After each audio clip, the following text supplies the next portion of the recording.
marka xoogaa yar oo xaal mustuur aan dhisanay oo isku darsanay oo ciyaalka khamriga cabiyo kuwa moolka furtayo habraha aan ku caycaysano horta ha ka dhigan wax balaha anaga khatar wax noo qaban karta ma aha dawladda hadda aan la shaqeyn odayaashu la shaqeyn oo culimadu la shaqeyn oo aqoonyahanku la shaqeyn waxa ma qaban karaan inta midna ma hayno waxaan haynaa dadka inay dilaan iska aaminsan qisaastan aan ogolayn midda kale oo inii sheegay waxa weeye caaway waxaad ogaataan dawladda hadda wax laga sheegay horta dawladda waa idinkoo kale waa hebel oo laga dhigay duq magaalo iyo jaamac oo laga dhigay ku-xigeenka iyo faarax oo laga dhigay sidaas wax balaax cir ka soo dhacay ma dawladda wax nuuc kala ma faham macna ina dawladda fahantaa ma fiican saas ay tahay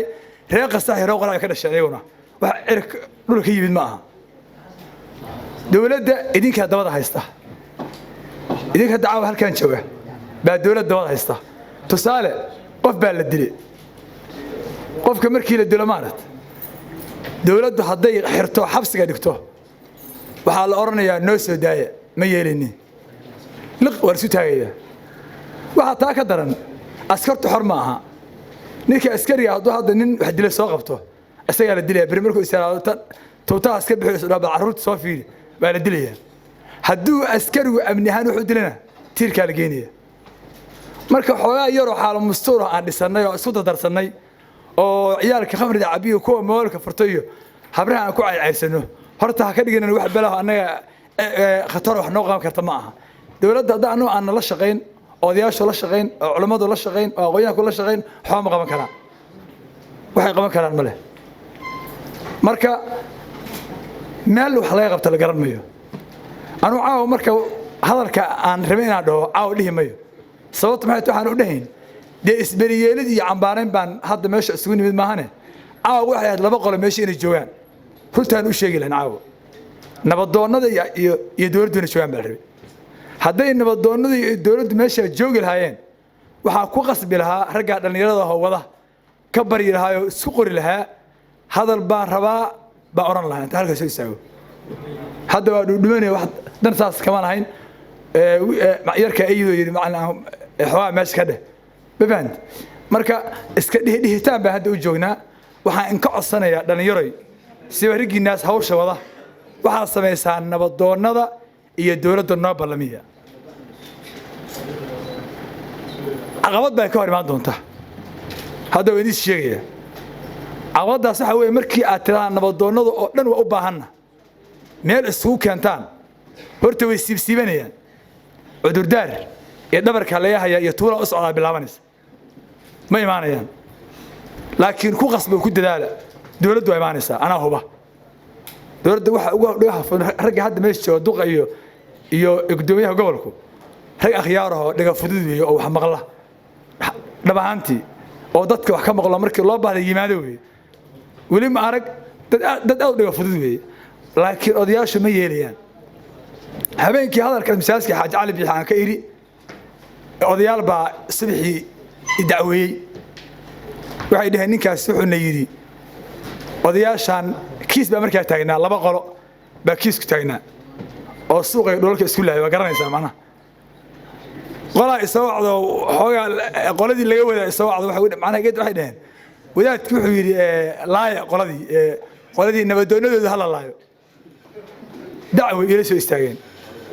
ma fahanta waxaan ku idhi odaygii isoo wacay oo igu dacween waxaan ku idhi adiga laftirkaaga ku jira kuwa laleynaya adiga hadda ila hadlaya baa ku jira maxaa yeelay kiisad baa noocaasaa dhacay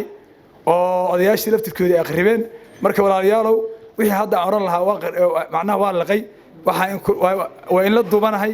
cambaaraynta iyo kuxumaanta iyo dhallinyarada isberi yeelaan garabkiina wayna garab taaganahay 100% laakiin hadal mug leh oo run ah oo dhaba ayaa odayaasha u haynaa iyo dawladda noo ballamiya fariinta naga qaado tan laakiin waa guulaysateen waa sax inta badan waxa shira dadka isjecelo fiicnaa nolosha raba ayaa shira hadda ka hor bandirile baa lagu shiray waxa isku yimid raxyar halaafti waxa isku yimid dad akhyaara odayaal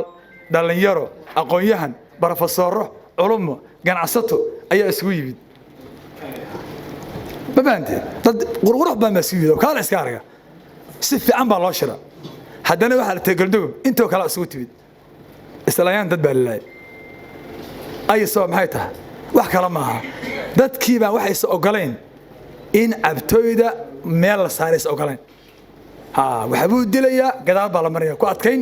Soomaaliya barnaamijku adkayn la diganta moogtahay oo ku programsanba hawa wax ay ka sameeyeen way hadda ka hor waxa weeye Soomaalida waxyaalo wax casri jaahil iska leeyihiin moogtahay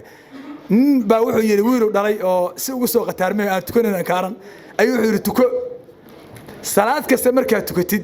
waa ku xisaabayaa shan bilood oo markaa si fiican u tukatid waa suuqa dhufanaya xawaa fiican baan ku dhibaya ballan miyir markuu shantii bilood dhameeyay wuxuu aabe shantii bilood waa dhameeyay hadda igu shub xawaagi ay balaqaad ii jumle warniyo salaada ilaaha baa ku leeyahay ma dhow gacay khayr allah ku siiye raala hoo yiri ku adkayn daraadeed wuxuu taqaanaa hadaba ogow ilaa waagi way salaam baa ku tukanay ha ku taagnaato marka waxay taagan yihiin dadka Soomaalida waa ku taagnaato ku adkayn marka waan ku soo celinayaa Jaafar iyo Bashiir iyo Xasan Yare khayr allah nasiyo ya Mr Harin waa ninkii ugu horeeyo intay macnaha igu yiri muxuu ahay macallin nooimo farintaas ma aan ilaawin maxaa yeelay arintaana xiiseeyay laakiin marka arkay in dawladda cabad ka joogin nabadoonadii ayaa waxaan siiyay ragga wax la qabtay marka insha Allah farintaas ayna farayaa